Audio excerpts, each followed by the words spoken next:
Hello friends, I'm Rich Larson and I'm the IRC Tire Guy. Today we are continuing with episode 2 of our 2-stroke, 4-stroke electric technique comparison, showing you guys the nuances and difference between riding a 2-stroke, 4-stroke and electric bike and how you complete technical tasks on each machine. This has been a lot of fun already. I hope you guys are enjoying. If you haven't seen the first episode, make sure to check it out right here.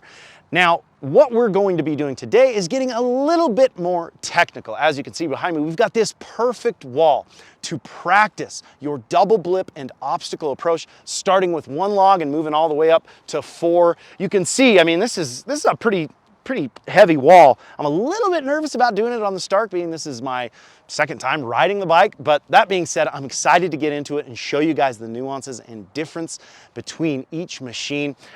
This is gonna be a fun one. I'm excited. Let's jump right into it with a little bit of 2-stroke clutch up approach. Now, the clutch up is one of those techniques that, in my opinion, is so required for technical riding. It's not just to get the front tire up into the air for an obstacle. This is how you wheelie over a rut, wheelie over a ditch. Getting that front tire light in the air is such a key piece for your overall control. And the clutch up is that fundamental practice that I think everyone should practice. We've done a lot of videos on this clutch up, but we're gonna run through it just a little bit here to show you guys the differences from bike to bike.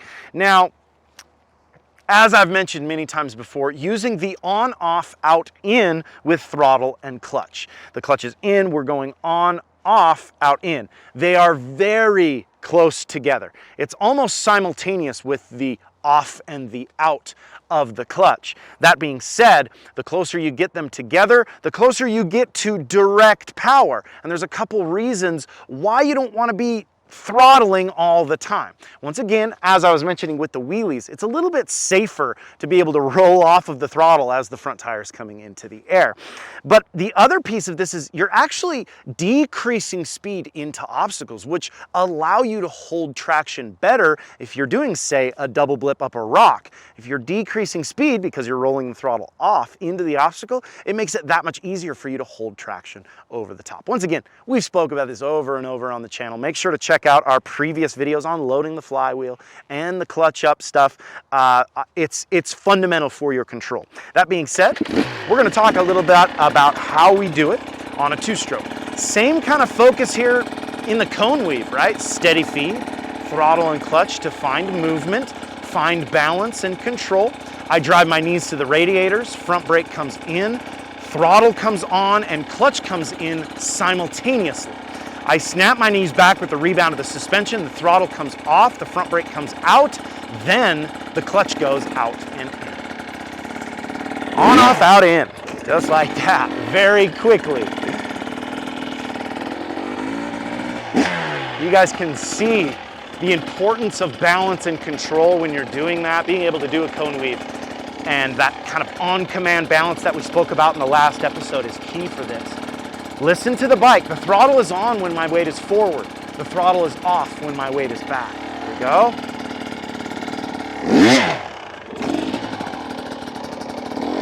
Once again, throttle is on when my weight is forward. The suspension is compressed. Throttle is off when the weight is back. Here we go. Smooth.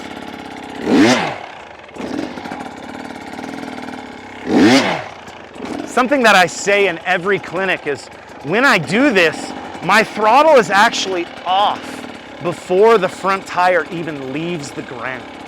So notice here, loading here, turning it off before that front tire even leaves. We want to find that sharp sound, that bark. That's a quick ascend and descend. You're using that throttle off, clutch out and in to deliver efficient, controllable, and tractable power to the rear tire. Makes you a safer rider because the throttle's off when you're snapping that weight back. That being said, the throttle's going to have to be on when we're on the Stark. Let's talk a little bit about the 4-stroke, because there are a few nuances here when we change over to the KX. Same understandings within balance and control. We want to be smooth. Nice clean delivery of power, but there are some nuances here. Now, right off the bat, the 4-stroke has a quicker descending RPM than the 2-stroke. So here's the 4-stroke.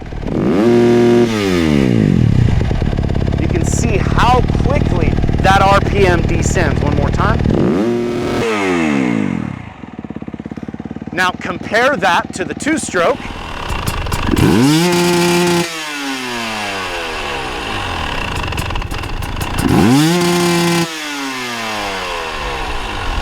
You can see there's a significantly longer descending RPM on the 2-stroke. This means that I need to be more precise and even closer together with the on, off, out, in on the 4-stroke, because if I chop the throttle and I wait too long to go out, in with the clutch, the bike is going to stall.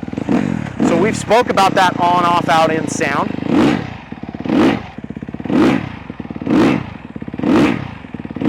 It's still very, very close together, and it is separate, throttle then clutch.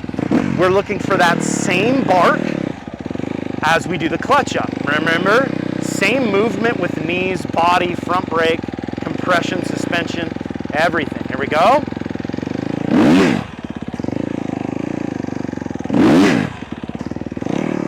Very nice. There's not as much descending RPM, so I don't get as much of a bite. This is where on a 4-stroke, you'll almost use a steady throttle as we start to approach our double blips. And we'll talk about that when we get there today. One more time. You can hear it's right down into the bottom of the power. Let's do one right here so you can see it.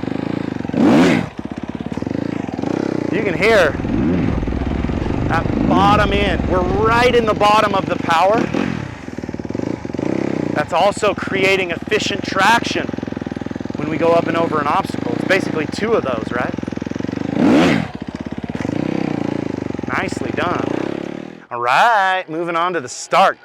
This is going to be similar to that wheelie understanding. We're using a direct power here, right? Getting that front tire into the air on this is going to be all the throttle, whereas we have the ability to use clutch on the 2-stroke and 4-stroke. Now, that being said, I've been mentioning it the whole time. The smoothness of the delivery within the throttle is pretty dang impressive on the start. And that gives you that little extra confidence to get that front tire into the air. That being said, I still want to use suspension compression and rebound to assist the front tire into the air. I still want to use my body position to get the front tire into the air. That way I don't have to use as much throttle. Now, the key thing here is notice I'm timing my knees driving forward to the front of the bike with the brakes to initiate that front suspension compression. Then I'm snapping my knees back. I want to come back to a near locked position with my knees and deliver a smooth power. The body position is very similar. The brakes are very similar to that of the 2-stroke and 4-stroke bike, but now we've got no clutch, we're using direct throttle. Once again, if I try to give it throttle even beforehand, the bike will kind of lunge away from me and I'll lose all of that stored energy within our body position and suspension compression that will create a higher level of efficiency. So here we go. We're keeping it on 30 horsepower because your boy's mad scared. Nice and smooth here, driving the knees forward, front and rear brake, then throttle. Here we go. It's really smooth. I mean, oh man, they've done such a good job at making this bike very controllable. I mean, honestly, this is gonna make it easier for beginner riders to get that front tire into the air for obstacles. Here we go again. Finding efficiency in movement and suspension compression mixed with throttle. That is so smooth. See that one right there, I actually throttled a little bit early. So I went back to my habit. I'm like, I jump back into I want to give it throttle when my weight is forward. I want to load the flywheel, load the engine to create that potential energy and transfer that to the rear tire. You don't do that on these bikes. So it's just an adjustment for me. Just an adjustment for me to get used to. Nice and smooth, kind of have to think about what I'm doing, right? That is great though, right there. Nice and smooth. I think we're ready for a double blip.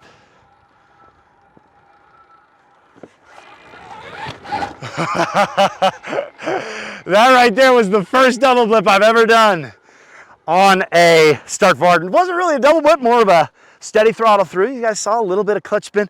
I want to talk about a technique that I would do just before jumping to that double blip to make sure you guys get it 100% dialed in before we go diving into obstacles, right?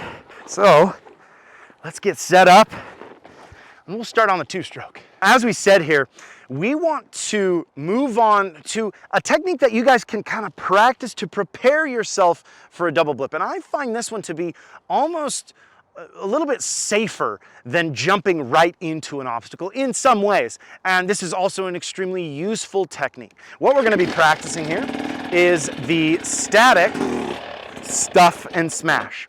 Now, essentially what we're doing here is putting our front tire up against the obstacle, minimizing our overall momentum, driving our weight forward, loading that engine, and then releasing and reducing the throttle, getting up and over these little steps.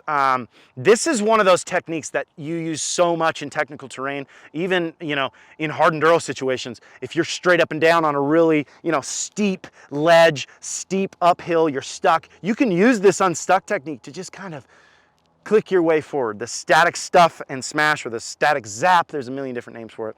That being said here, what we're gonna do is use this technique to tie into your double blip technique. So first what I wanna do is jump from bike to bike and show you guys the difference in nuance, and then we'll kind of tie it in. So we're gonna start here, front tire up against the obstacle. You can see I'm not at the top of the obstacle. The higher the front tire is, the more of a disadvantage I'm at and the harder I have to work to get in front of that machine. So the lower I can get that front tire to an extent, the less of a disadvantage I have. Now, if I go too low, then obviously the front tire is going to want to drop. So you're looking for that kind of place in that obstacle. It's about 3/4 of the way, maybe just above in this situation. Up the tire with your up the obstacle with your front tire. Now, I'm slipping. Steady feet of throttle, steady feet of clutch, same as we would use on a cone weave, holding my front brake. I'm actually slipping into my front brake here.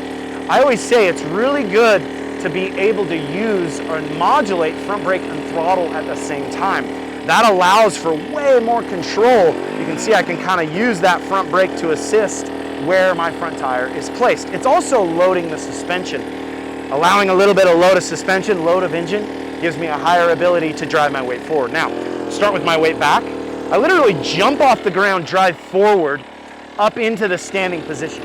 The quicker I get there, the more input I'm gonna have into my machine, and the less likely I'm gonna have of kind of wheeling over or not having the ability to keep the front end down on this obstacle. Setting up, hips back, stand up onto the pegs, drive the weight, then release the clutch. As you can see there, the bike almost came out from under me. I started my drive in front of the machine, getting all the way forward, essentially getting to where my bike is going to be. Then I release and reduce the throttle and let that bike come out from under me and hold traction up over the top. It's very important to reduce the throttle there, as that allows for that bike to hold traction up and over.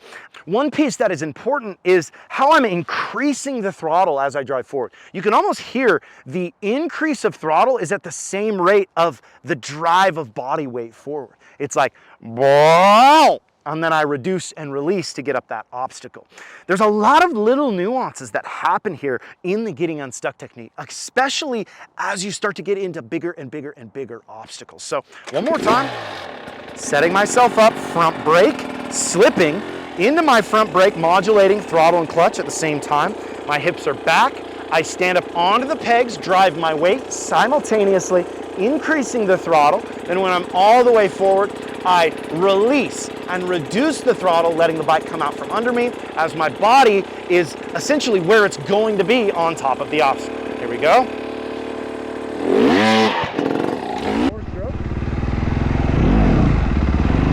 I mean, even that right there, just getting the front tire up into the obstacle. I like to use that same clutch up technique, driving the weight forward, throttle on, snapping the weight back, throttle off, releasing the clutch. You can hear the load of throttle is as my weight is forward, throttle off as my weight comes back. Just like that. That allows me to get that front tire up quickly because I'm reducing the throttle. It makes it so I'm not driving into the obstacle hard. You can do it that way, but here we go. Slipping into the front brake, steady feed, throttle and clutch, hips back, stand up onto the pegs, increase the power, reduce the power when I'm all the way forward, and release the clutch almost simultaneously, especially on the 4-stroke. Oh, yeah, man. You can hear I'm just trying to hold traction on top. That is such a key piece to your approach. And understanding that if I'm holding the throttle on and trying to modulate the clutch as I drive into the obstacle, I'm gonna run a much higher risk of breaking traction. Is it possible to just kind of hold the throttle through? Absolutely. But you're gonna find a much more efficient approach if you're learning that reduction and release of throttle and clutch. It takes a little bit of coordination, it takes a lot of coordination and some practice, but I can promise it's worth the time. Here we go, one more time on the 4-stroke. Ooh, a little stall there. And that's the thing, I mean, just rolling forward there, you have to be a little bit more overlapping with throttle and clutch on a 4-stroke. The bike tends to want to stall just a little bit more, and this makes it so you have to be a little bit more focused on a steady feed of throttle the entire time. Slipping into the front brake, hips back, stand up, increase the throttle, drive my weight, reduce and release. Nicely done. See, I'm just letting that bike come out from under me. It's so key for that approach. It's a smooth feed. I would say the feed of clutch on the 4-stroke is slightly smoother than the feed on the 2-stroke. The 2-stroke, I can be quite aggressive with that approach. I'm really dropping that clutch quickly. Whereas the 2-stroke, you have to be just a little bit, or sorry, the 4-stroke, you have to be just a little bit more precise. Back to it with the Stark Varg. Now we're gonna do the Unstuck Technique. This is the first time I've ever done one of these, which is really cool. You guys get to see my approach. Even starting here, we're focused on weight forward, front and rear brake to find that suspension compression, snapping back, direct throttle to get the front tire into the air. The great thing is you can see I almost undercooked it there, but I could just feed just a little more and it put me in the right position. You also have kind of front and rear brakes holding you here, which makes it pretty easy. This is the question. Are we gonna be able to hold traction on top on the first go? Here we go. Hips back, standing up onto the pegs, driving the weight. I shouldn't increase as I drive the weight forward. I'm gonna have to increase the throttle as soon as I am forward, which is a little different, right? As I drove forward on the 2-stroke and the 4-stroke, I'm increasing the throttle, loading the engine. I keep saying loading the engine over and over and over because it's very important in your approach on 2-stroke or 4-stroke. In this situation, I can't load. I mean, I would probably just drive forward and end up losing all that drive with my body if I increase the throttle too early. Here we go, hips back. See that? And right there, I was too early. Yeah, that's my habit of using the loaded flywheel. Made it over, but we spun the tire. So it should be kind of an eye-opener here, right? In how much I use that throttle and clutch. And the truth is what I just did there is kind of the common mistake that I see in clinics when I'm teaching that unstuck technique. Most riders start their drive and they release the clutch at the same time as they roll on the throttle, because that's ingrained in every rider. The first thing you do when you learn how to ride a motorcycle is give it steady throttle and smooth feed of clutch to initiate movement. In this situation, you have to learn how to kind of do it backwards. Load that engine, get the power up, then reduce. On the Stark, I have to go back to direct power, and I basically started my drive forward and turned the throttle too early. So this is where I have to make that adjustment in my mind and hopefully get it figured. Here we go. Like I said, that was pretty much exactly what the majority of riders who take my classes look like when they do it. They get about halfway forward, then they release the clutch. And the bigger the obstacle gets, the less you're gonna be able to do that, right? The bigger the obstacle gets, the harder you have to get that drive forward first, then release.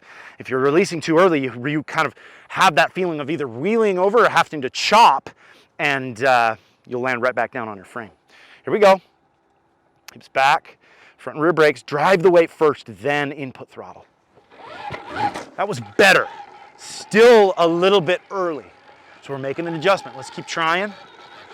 Man, I'm staring at that four rung wall there and I'm going, Dios mío. Hips back. It's gonna take me a minute. Oh boy.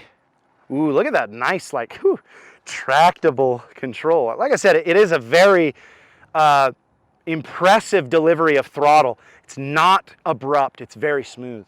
Here we go. That was better. We're getting better every time. Just wrapping my head around using direct throttle. I'm up for the challenge, right?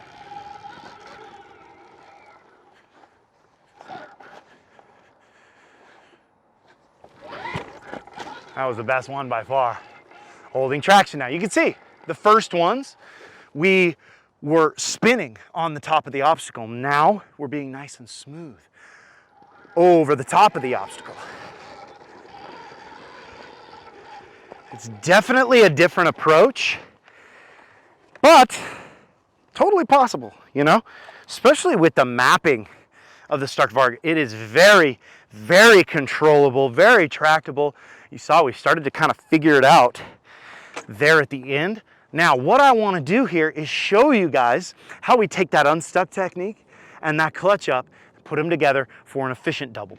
All right, we're back on the two-stroke here, and what I want to show you guys is practicing your clutch up, right? Making sure you got this 100% dial. Then take your unstuck technique, set up, make sure you're dialed in 100% here. You take those two pieces, the clutch up, the unstuck technique, and you put them together, and you have a double blip. 1, 2, throttle and clutch. When we do that double blip, we're using the initiation exactly the same as the clutch up. Drive our knees to the radiator, front brake in, throttle on, clutch in, snapping the knees back with the rebound of the suspension. Throttle comes off, front brake comes out, then the clutch comes out. And essentially you're doing on, off, out, in again as the front tire runs into the obstacle. 1, 2, just like that. 2 distinct on, off, out, in blips to get that front tire into the air, and a second to propel us over. As the obstacle gets bigger and bigger, the harder that second blip needs to be. Here's the 3 rung. Yeah, you can hear quite a bit more power on the second blip as the obstacle gets bigger and bigger. One more time on the 3 rung. Holding nice traction on top there. I'm also just kind of like, I'm switching from bike to bike so much here. I want to get myself 100% dialed in before we go to that 4 rung wall. That's beautiful. Now we're feeling nice. All right, 4 rung, nice and smooth here. Little more power on that initiation of the lift here.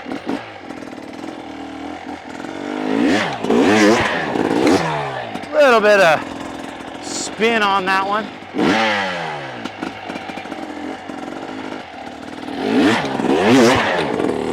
There we go, that was nice.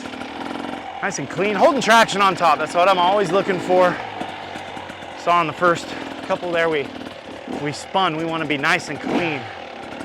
Holding traction on top. Still got over it okay on that one. Holding throttle on there makes it so your tire spins, and this is why it is so key to reduce the throttle as you go up and over one of these obstacles. If you leave the throttle on, the spinning rear tire there shows exactly why you turn the throttle off. That was nice. All right, onto the 4-stroke. Again, switching from bike to bike just takes me a second to get used to each machine. The 4-stroke during a double blip, it's going to be a little bit more of a focus on almost steady throttle all the way through. There still will be kind of 2 distinct blips, but we're going to try to hold that throttle on almost the whole time through. Once again, because the descending RPM is quicker on the 4-stroke, that's going to help us prevent stalling. But also, we're looking for the highest amount of rev before the obstacle, so then we can transition and hold traction on top. It's going to be hard to hold traction on top, but I'll be able to do it. I mean, you can see here, this is a pretty dang big wall, and it's pretty dang challenging.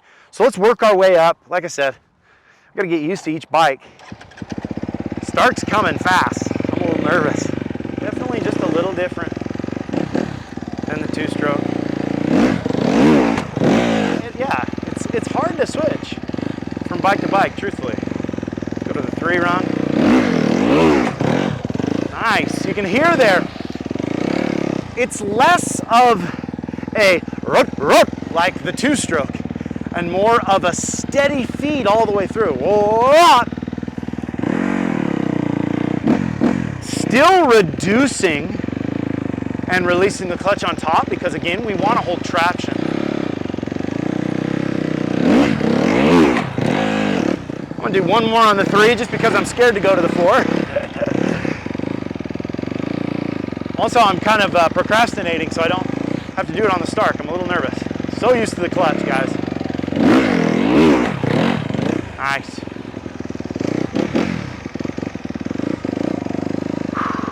Smooth.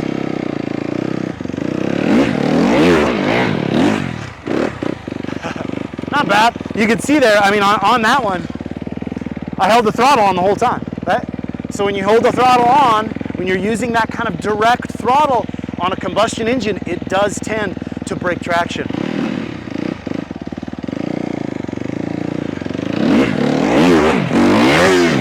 There we go.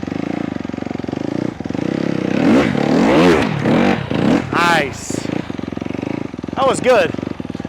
I could feel on top there, I had a little bit of spin, not nearly as bad as the first 2. Tiny bit. Held traction pretty dang good though. Let's do one more just cause.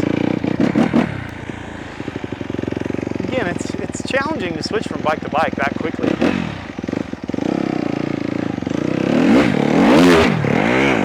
Yeah. That was good. I was more aggressive with the throttle there on that second blip, and that you could even hear. That's significantly more aggressive release, allows for more propulsion up and over.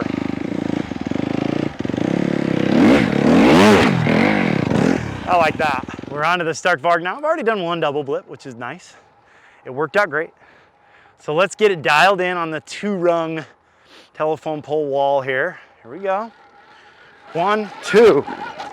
Not bad. I felt like I was hanging over the rear tire a little bit more on this bike.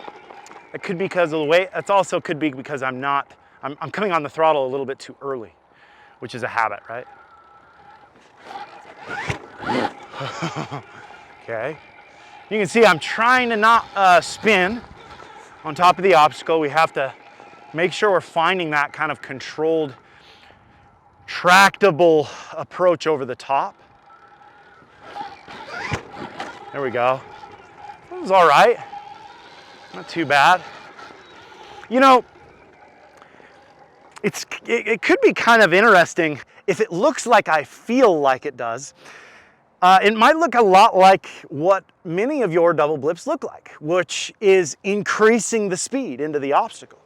You know, most riders, again, use throttle and clutch at the same time. They're not used to loading the engine, getting the power up, then delivering that power for efficient lift. As I said earlier, you're almost slowing down into the obstacle when you roll the throttle off and release the clutch on a 2-stroke or a 4-stroke.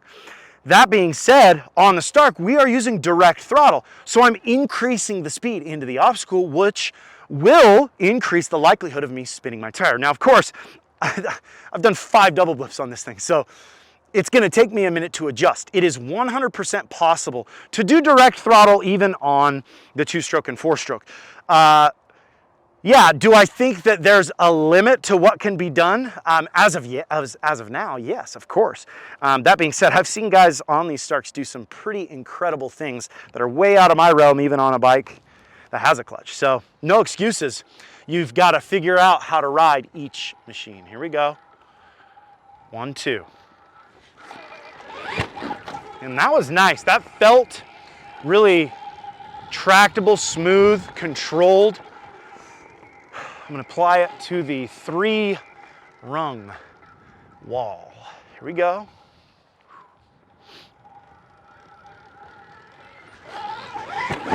Oh, that was great. That worked out really good. It's almost like it feels like the center of gravity is so low on the bike. It really does help with the holding traction part. Dude, that feels great. I mean, that's just, you know, you could tell I was a little nervous going into it, but I mean, I've still got the 4-rung wall left, but I think I got it in me.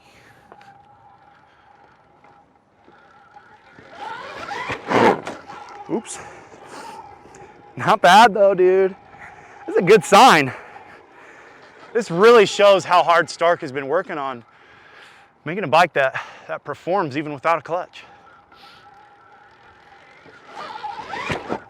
Oh, perfect traction on top. That's really impressive. Oh boy, the real test. There's a lot more tests to be done, but this one's gonna be interesting.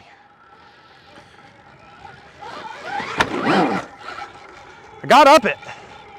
I feel like I hit it really, really hard. Once again, I'm increasing speed. As the obstacle gets bigger and bigger, it becomes harder and harder to increase speed into it. So I have to be really focused on my lift here. I've been kind of lazy with the lift.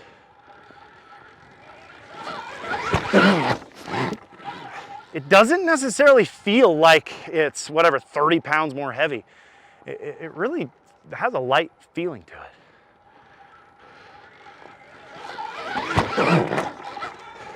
That was pretty dang good. I held traction okay. I mean, I spun a little bit. So I'm really trying to focus on reducing the throttle as I go over the top of the obstacle. That means I could probably give it a little harder on the second blip, and that will assist me in holding traction over the top, putting that power down before the obstacle. There we go. Not bad. I'm happy with this. This is really cool. Get one more good one here.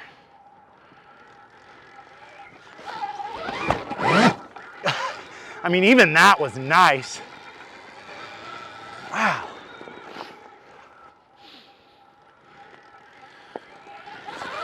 That was pretty dang good.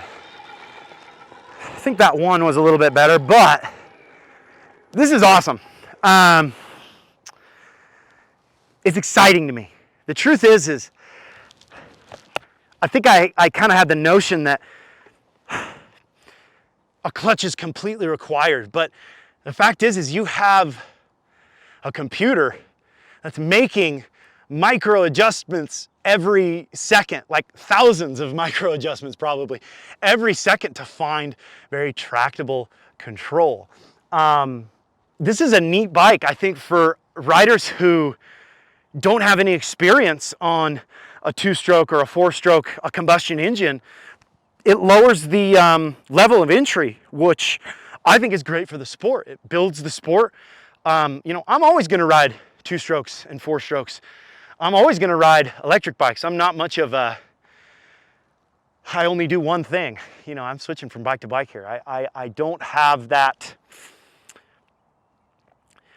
sense of black and white in me. I'm always trying to be adaptable. I want to be the most adaptable rider I can be.